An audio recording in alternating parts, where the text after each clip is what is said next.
এক যে ছিলেন দাদু, কি মিষ্টি তার হাসি। তিনি তার বাগানে একটা ছোট্ট পেঁপে চারা লাগাচ্ছিলেন আর বলছিলেন, বড় হও লক্ষ্মী সোনা।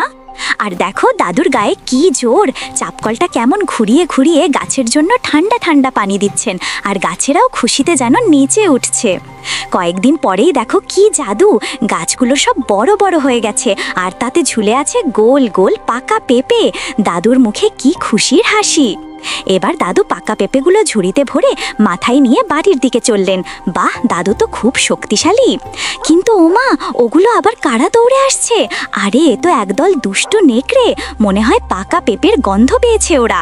নেকড়ের দল তো বাগানে ঢুকেই হুলস্থুল কাণ্ড বাঁধিয়ে দিল, লাফালাফি দৌড়াদৌড়ি, আর সব গাছ ভেঙে দিচ্ছে দুষ্টুগুলো। বেচারা দাদু ঘরের ভেতর থেকে লুকিয়ে লুকিয়ে সব দেখছিলেন, তার কি যে মন খারাপ হয়ে গেল। কিন্তু আমাদের দাদু তো খুব বুদ্ধিমান, তিনি সঙ্গে সঙ্গে জঙ্গল উদ্ধারকারী দলকে ফোন করলেন, হ্যালো, শীঘ্রই চলে এসো।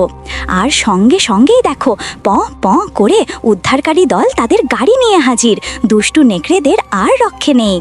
উদ্ধারকারী দল সব দুষ্টু নেকড়েদের ধরে একটা বড় খাঁচায় ভরে ফেললো। ব্যাস, তোমাদের দুষ্টুমি এবার শেষ। এবার নেকড়েগুলোকে গাড়িতে করে আবার তাদের বাড়ি মানে গভীর জঙ্গলে পাঠিয়ে দেওয়া হলো। যাও, আর দুষ্টুমি করবে না। কিন্তু দাদুর মনটা এখনো খারাপ, তার এত সুন্দর বাগানটা যে ভেঙে গেছে। তোমরা সবাই দাদুকে একটা লাইক দিয়ে দাও তো, তাহলেই দেখবে দাদুর মুখে আবার হাসি ফুটে উঠবে।